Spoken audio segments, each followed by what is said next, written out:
Hello, welcome, good evening. Hi, everybody. Thanks for joining me tonight for Living Paranormally with me, Paranormal Pixie.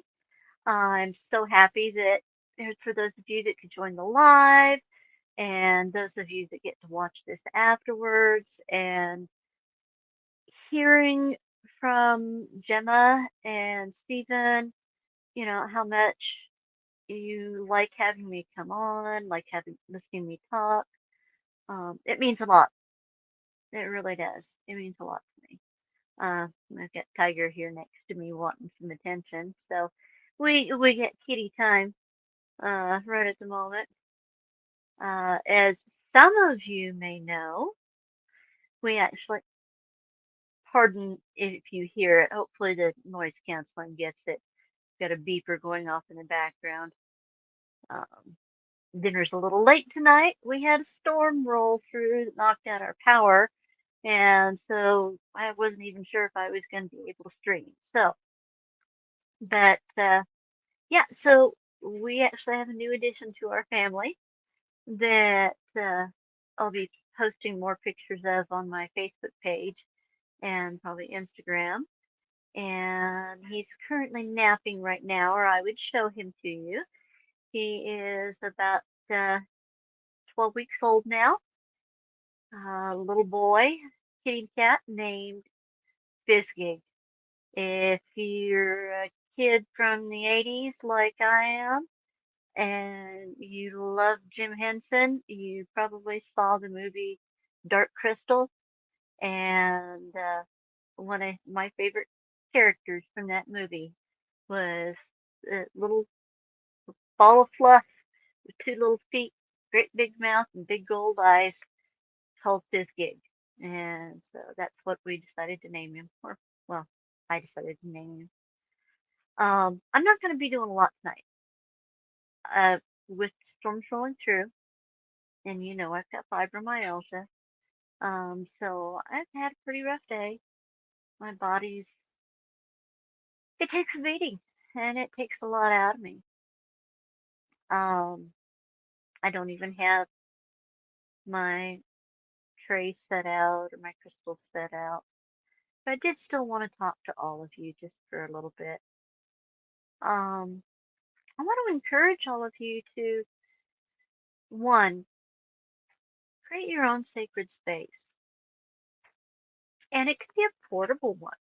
It doesn't have to be a permanent, okay, I'm taking this shelf um, to create a sacred space, or setting, this table is always going to be for XYZ.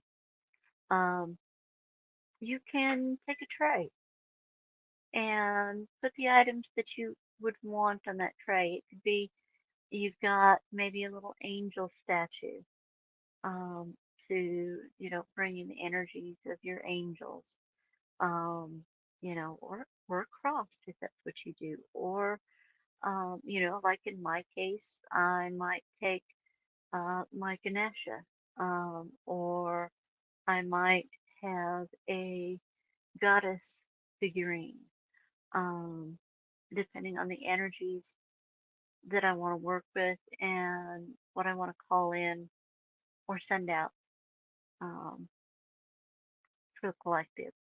So, think about that. Think about, what are some ways that maybe I can put together a little something that maybe you want to pull out and light a candle for peace or for healing or for restoration, um, for balance. And you can have a wide variety of items from, your sea salt, your sacred water, um, your whatever items that you might have. In a case like mine, take, I might grab, pictures if I'm wanting to call in my ancestors. I might grab a couple of pictures of like my grandmothers, um, and family members that have passed on, and put those little pictures on that sacred spot. Um, Something Sarah has us do is sometimes you really want to work with your angels. So you might take and have your little angel figurine and or a card drawing with Saint Michael or Archangel Michael, um, and just as a way, you can set it, at- have a place where you can tuck it out of the way, but then you can pull it out and you can light your candle and just take a couple of minutes to shut everything else out and think about the the energies you want to call in or the energies you want to send out of whether it be positivity and love and so on. Um, and then when you're done, you of course in love and light only say thank you to your guides, your guardians, your angels, and so on. Um, as you open and close, and just set it aside. Keeping keep it simple, sweetheart. Yes. Sometimes that's the best way to go. Uh, Growing up as someone myself who what we practiced and the way we practiced it in my mom's home, my grandparents, because I lived with my grandparents for part of it. Um, we weren't overtly Wiccan, pagan, witch, spiritualist, shaman, but we found ways to just sort of incorporate it into our everyday lives. Um, One of the ways that you can do that also is take the idea of bath, taking a bath, even taking a shower, as a way to create an energy clearing and balancing space and time. Many of us know already that thing, things like, lavender, um, eucalyptus, uh, chamomile, they all have their various soothing, relieving, calming effects on our bodies. And so when you're taking your bath and okay, maybe you want to add some fresh lavender flowers, dried lavender flowers, to your bath water and to bring in calm and peace, and to also, add a little balance, and so on. So, think about these times where taking the ordinary every day and making it um, something that you do with intention, something that you do as ritual. And some people get triggered by the word ritual, but the act of prayer is a ritual.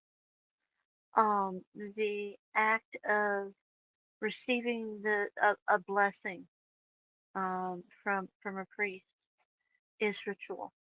So hopefully you appreciate and understand where I'm coming from with these things. That just because I say ritual doesn't mean that it is and something that is evil.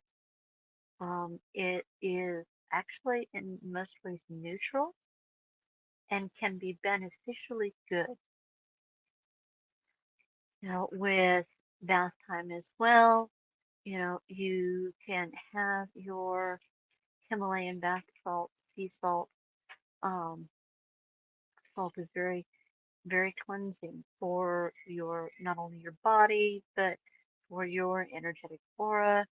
And so the act of preparing the bathroom before you go to shower, before you go to take a bath, to soak, light a candle, you know, ask for, you know, cleansing and clearing, bring those energies, um,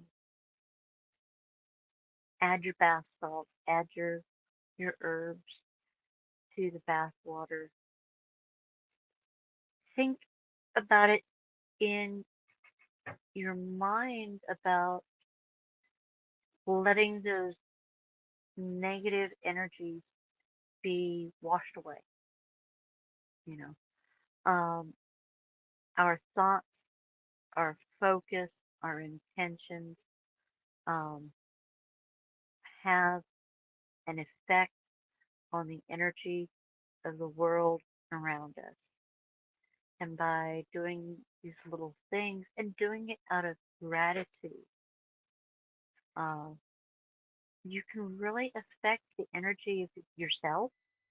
You can affect the energy in your home, in your family, because you know, what you're putting out there in a way of positive energy will affect the people that are living with you. And hopefully you don't have my husband in the background. Um, our oldest kitty, Buster, he's 15 now, and he's a little senile. Unfortunately, with his old age, he kind of forgets what he's doing. He doesn't know. Um, but Dad's trying to give him a treat, trying to feed him. So I apologize. And I also apologize because I know that my personal volume is kind of going up and down. When my pain level is higher, I tend to speak softer. Uh, can't say for sure why that is, other than I hurt. You know, it just is what it is. Um, to that end of the idea of shower time, bath time, and the same goes for showers. And instead of pouring your bath salt, you know, into a bath water, you might take that same bath salt, sea salt, and maybe, like I have it in a jar with 50-50 with um, baking soda that I can just pour some into a cup and then I can use that like a scrub um, wherever I can as part of my shower to cleanse and clear the energy. It makes your skin feel soft. Do be careful. It makes the tub slippery.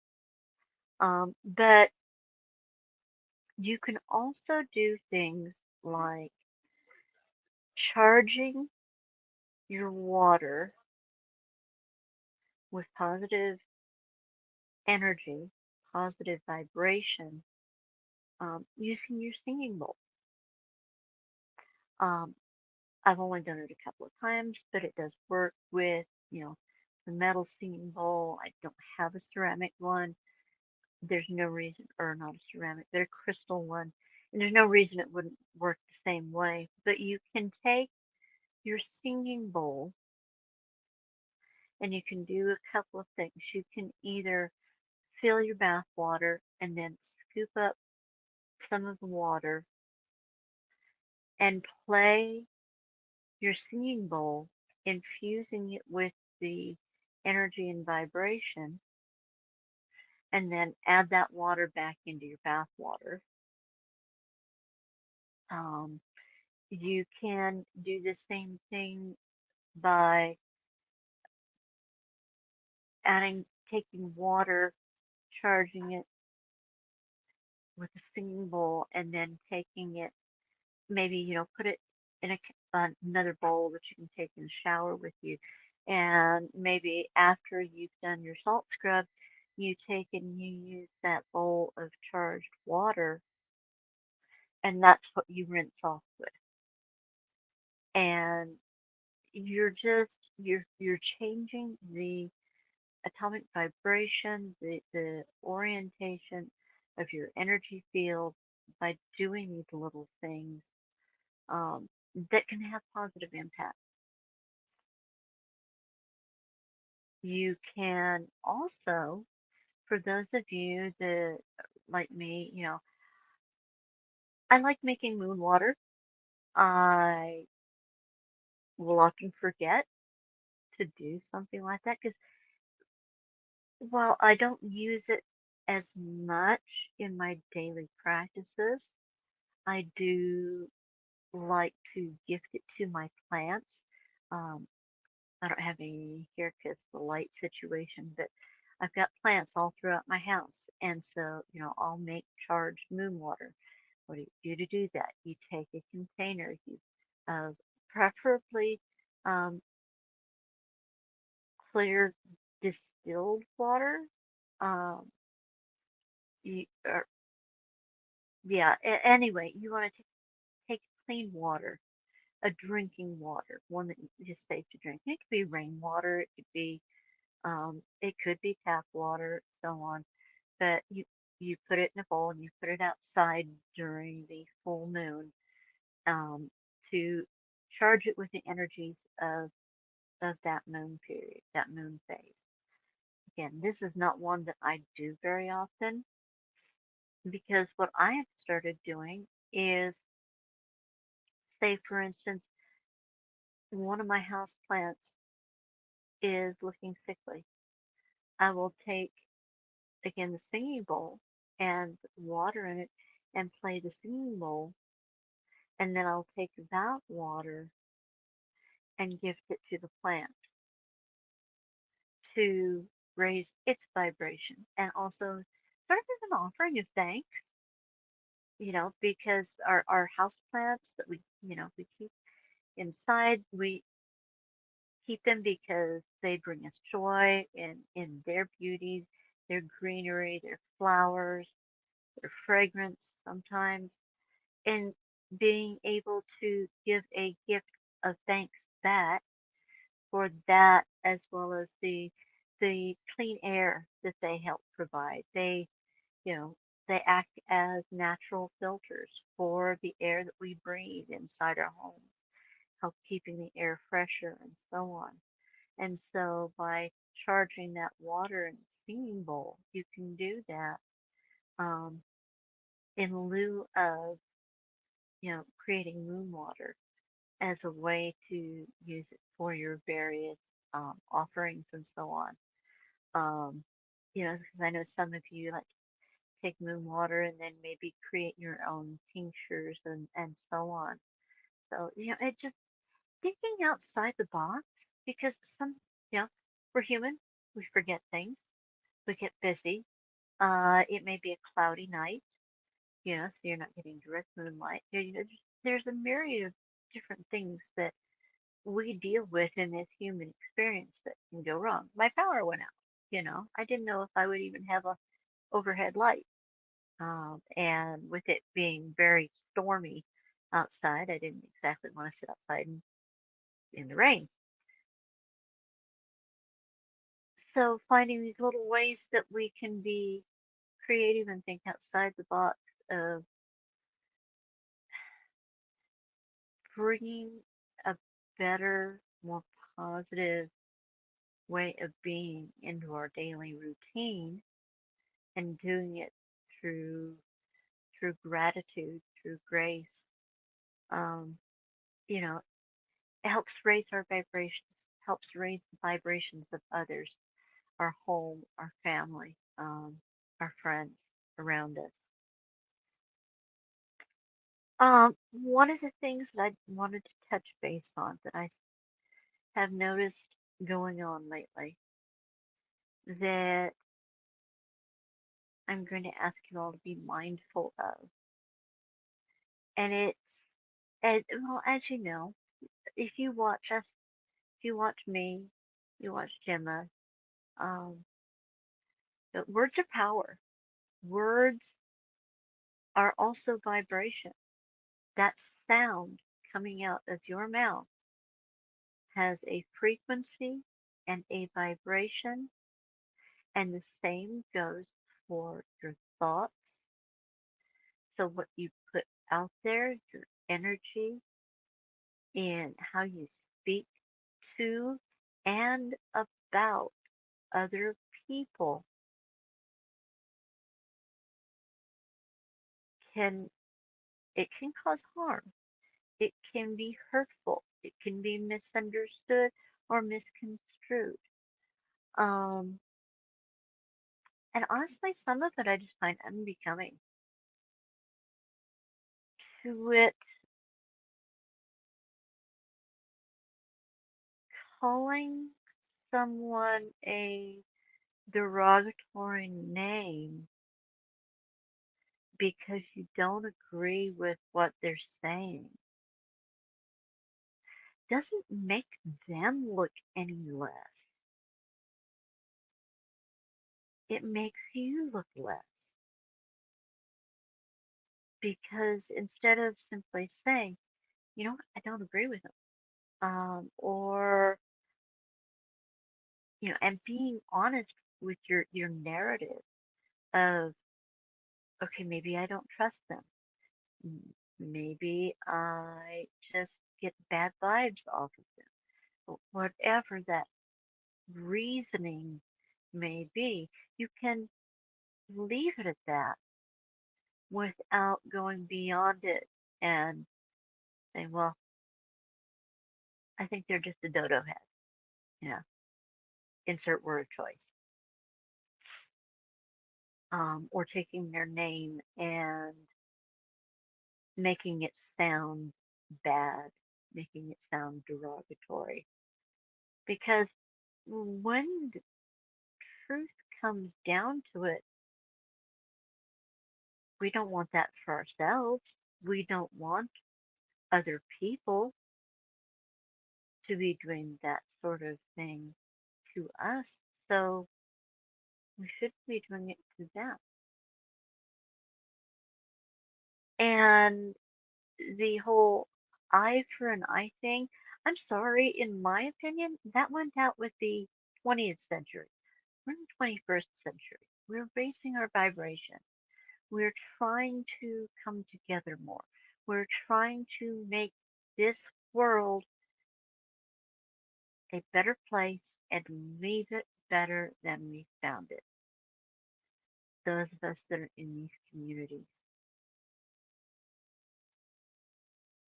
So let's do just that.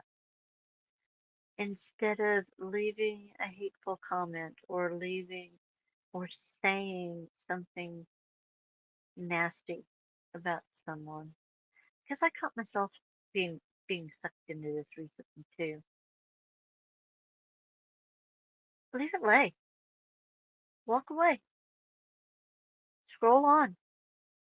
Um, Close the page.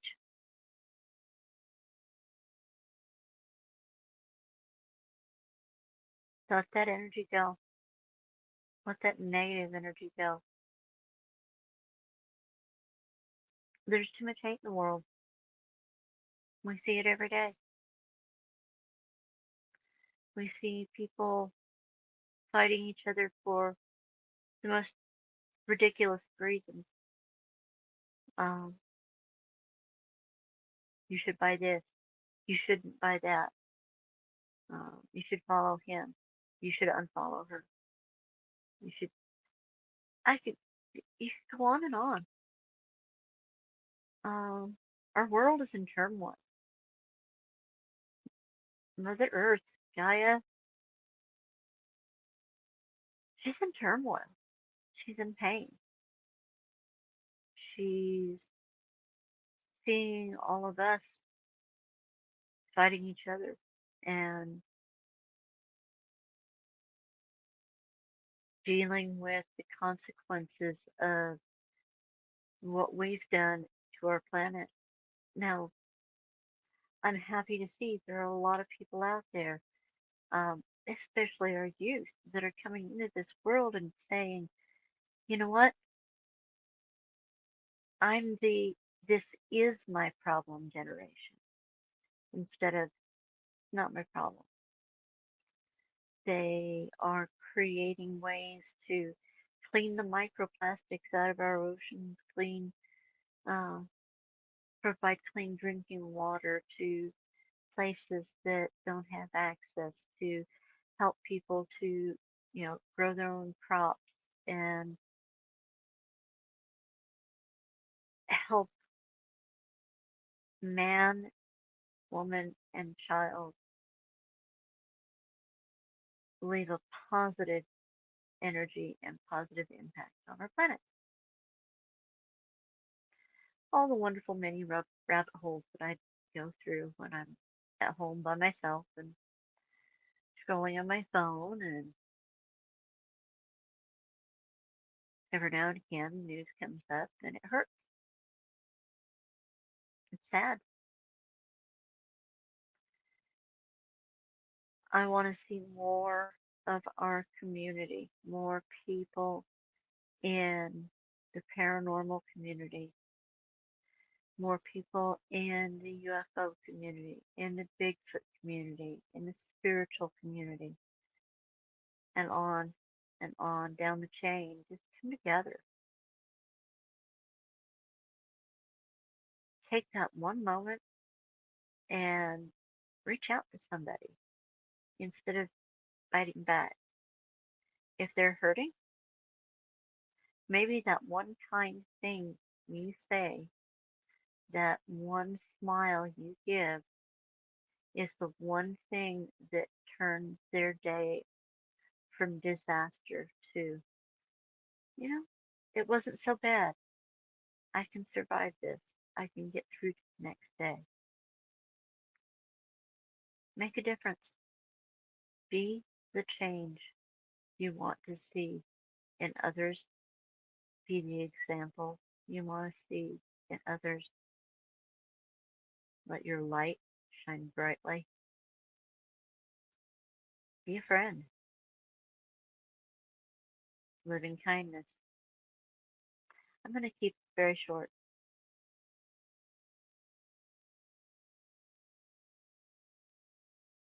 Heart's been kind of heavy,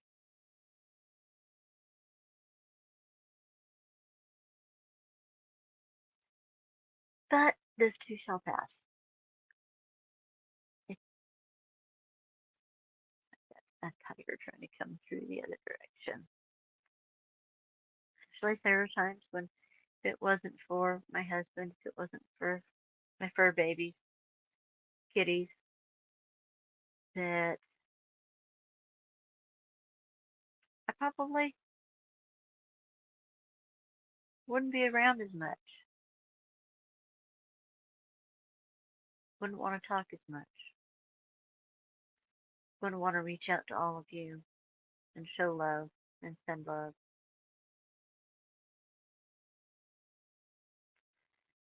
So with that said, I'm very tired.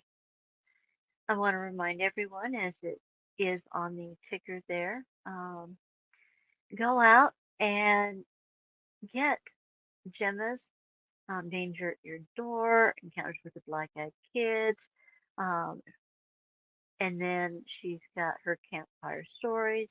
Her latest new books are out. You can order them on Amazon. All the information's in the description. Please, if you have bought her books, go out, rate, review them. It helps push the algorithm. It helps show people are engaged, that they don't just buy the book and, so what, and put it away. So all of those things do help. She does have readings available, um, and so so do I as well. Do not feel that by asking me for a reading or any other type of issue that it is putting a tax on me, because it actually does help me, um, not only monetarily, but it also helps me energetically, because it kind of allows me to do a energy system flush, if you will, because I'm pulling the energy, information, and so on through me, not of me, through me, but not of me. So go ahead and make sure you hit your notification bell Come and join Gemma tomorrow night for her one card intuitive oracle readings. Get there early if you can. She starts at 7:15 p.m. Eastern Standard Time, and she usually goes for 2 to 3 hours, depending on how many people roll through. If you get there early, get your name on the list right away. You won't have quite as long a wait.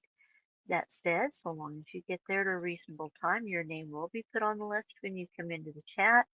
Um, Come and join us, even if you just want to hang out and don't want to chat. We always have a good time, and everyone is very supportive and kind to each other. Um, we are the mystic misfits, as Gemma calls us. And then look for Stephen if he's feeling up to it. We'll be on Saturday night with probably some classic Gemma replays. We will see you all coming up soon. I will be here in the chat tomorrow night. I love you all so very, very much. Walk in light, love, and kindness. Sweet dreams. Blessed be. Bye bye, all.